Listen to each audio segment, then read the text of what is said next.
this edition of the Debunking Economics podcast with Professor Steve Keen, we look at savings. What good are savings? Do we really want people to save rather than spend? And what happens to money when we do save it? That's coming up on today's edition.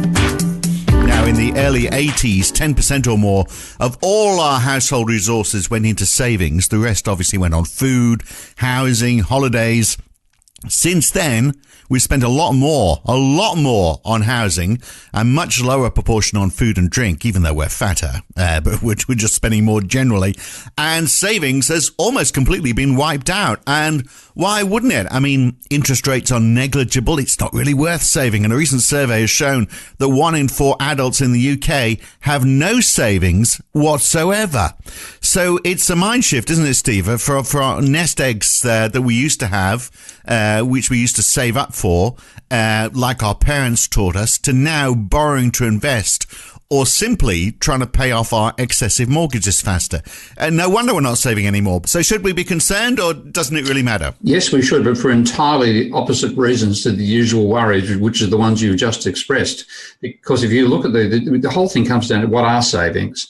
And there's two elements to that. One is, which we'll talk about later, is the mechanics of what actually happens when you save money as an individual in a monetary system.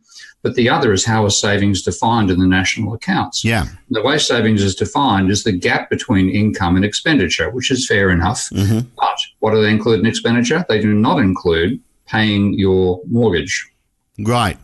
Okay. And I guess on the income side as well, they probably are not counting what you've taken off to contribute to your pension, because that's sort of like your pre-tax amount. So you're reducing your income to invest, really.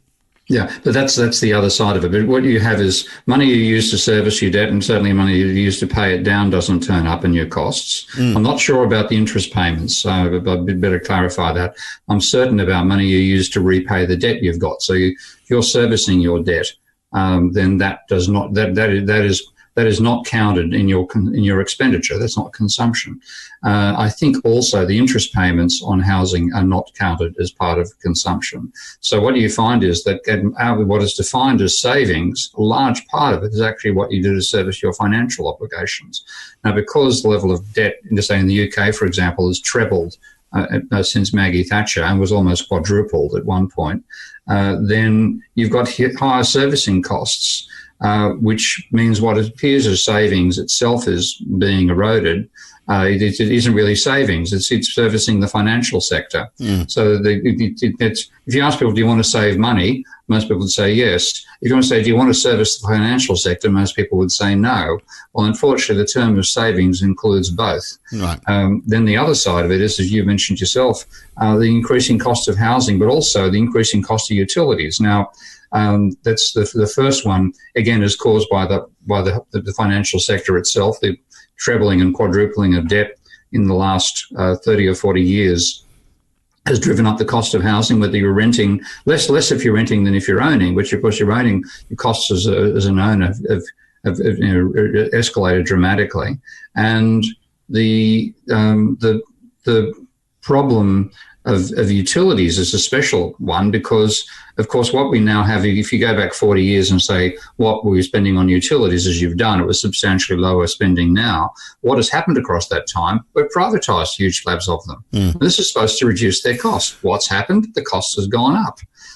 Because it was a textbook model of how the costs would change, which ignores, for example, the cost of marketing, which of course doesn't exist when you have a state monopoly, but is a major expenditure when you break it down to a bunch of privatised competitors. But when we look at, how much, everything is costing us, we then get back into that conventional argument, don't we, about what is savings? Savings is basically what you've got left over when you've paid for everything that you've earned in income. But I wonder how much of it really is this shift is just, as we started to discuss it, a change in definition, because what is the difference between savings and investment, for example? As I said, if I take money out of my pay packet for a pension fund, isn't that exactly the same as putting money into a savings account, except, I'm putting it into shares rather than sticking it in the bank? I'm probably going to get better returns. And in government figures, I've probably got a lower income from doing that because the money's been taken off to invest, so it's not being taxed. but I get more assets. I'm not getting savings, but I'm getting more assets, and I probably feel better off as a result of that. Well, there's quite a bit of complicated issues there because, again, we think about the way mainstream economists think about investment and savings. They think savings comes first. You've got to save to invest. And actually, the way in conventional neoclassical thought, and certainly in the old classical, some of the classical school writers, but certainly, say, Jean-Baptiste Say, who was a proto-neoclassical, the idea was that whatever you save is necessarily put aside for future investment. Yeah. We don't do that now. We borrow to invest. We do the exact opposite. And this is what Keynes, when he wrote the general theory, said there were three sources of demand for money. There was precautionary demand, speculative demand, and transactions demand.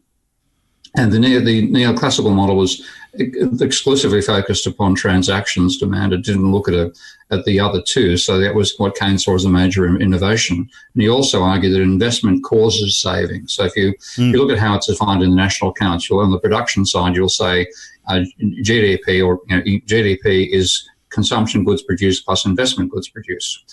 And then on the expenditure side, you'll say expenditure measure of GDP is purchasing of consumption goods plus purchasing of investment goods. Well, what you've got in the C's being identical, what you produce is what you sell in terms of consumer goods, then therefore you get an equality of savings to investment.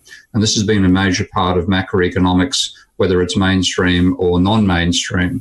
And I'm actually pissed off with it because I think it's a major source of confusion. But what Keynes realized in 1937, I think it was a paper called the Alternative Theories of the Rate of Interest. And in that, either that paper or the General Theory of Employment, which, by the way, anybody who hasn't read Keynes, I would not recommend reading the General Theory of Employment, Interest and Money. I wouldn't recommend reading the book. I'd recommend reading the paper just called The General Theory of Employment, which is written in 1937. It's 15 pages long. You can find it for free on the internet. It's much, much better. Now, there's three papers Keynes wrote in 1937, and in the main they were responding to critiques of the general theory by his mainstream rivals. Of course, at this stage, they were pretty much in disarray because of the length of the Great Depression, the Roosevelt recession, which had begun in America as well. But people like Patinkin came back at Keynes from a neoclassical point of view. Keynes called it classical. We would call it neoclassical today. And in that debate, Keynes realized that he'd left out the financing of investment. And he said, there's a fourth demand for money, which I now think, quote unquote, should have included in the general theory, and that is the finance demand. It may well be that the finance demand for money precedes investment, and the investment generates the savings.